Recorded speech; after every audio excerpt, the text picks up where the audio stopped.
Magandang gabi, itong Omni News Filipino. Ako si Teresa Barrera. Ipagdiriwang bukas ang National Flag of Canada Day. Pero sa kapila ng selebrasyon, tila tumitindi ang pagkabahala ng mga Canadians sa paulit-ulit na pahayag ni US President Donald Trump na nais nitong gawin 51st state ang Canada.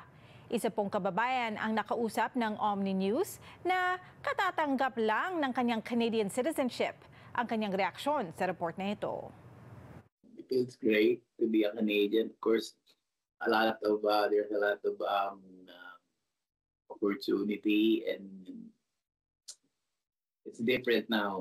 Proud na ibinahagi ng Pinoy stand-up comedian na si Kuya Jobert mula Calgary na isa na siyang Canadian citizen. Ibinagmamalaki ng kababayan ang mga benepisyo sa Canada na isa lamang umano sa mga dahilan kung bakit niya piniling gawing pangalawang tahanan ang bansa.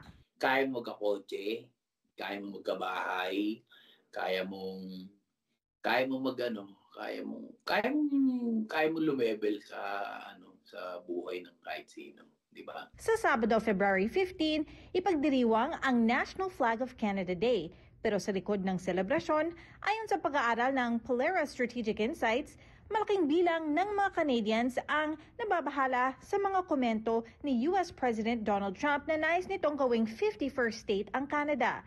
Sa katunayan, 10% lang sa mga tumugon sa survey ang naniniwalang nagbibiro lamang si Trump. Sa tingin ko, hindi ako favor na maging state ng US kasi unang-una yung Canada, ang laki talaga ng difference ng Canada sa states kasi galing na ako sa states. Una siguro yung peace dito, yung crime wala masyado dito and yung kahit saan ka pumunta walang discrimination. 47% ng rumesponde sa survey naniniwalang pananakot lamang ito ni Trump.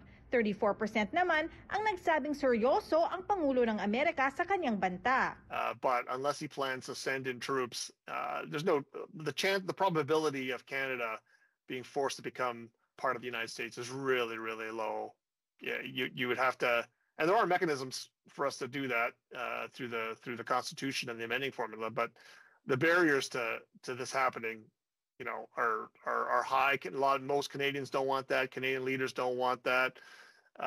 The constitutional amendment formula would make it difficult unless there was a real change in public opinion. Paliwanag ng isang profesor, hindi magiging madali ang pagkuha o pagsakop ng Amerika sa Canada by economic means. First thing that would happen is that Canada would try to diversify the way in which its trade works. It would, reconsider, horizontal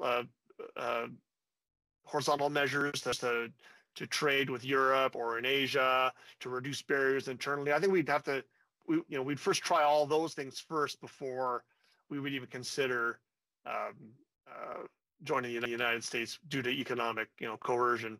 And remember that, Trump is in for 4 years, so, can we weather Trump for 4 years? I think so. Para naman sa bagong Canadian na si Kuya Jobert, suportado niya ang pagkakaisa ng Canada para palakasin ang Buy Canadian. Diba, imbis na bumili ka ng gawa sa iba, binibili ko yung mga gawa ng Canadian. So may pride talaga sa pagsuot o pag-promote ng mga products ng Canadian kasi Canadian ka na. So yun yung dinadala ko ngayon bilang isang Canadian. So sinusuportahan ko itong bansang to by consuming yung mga produkto ng gawa sa Canada.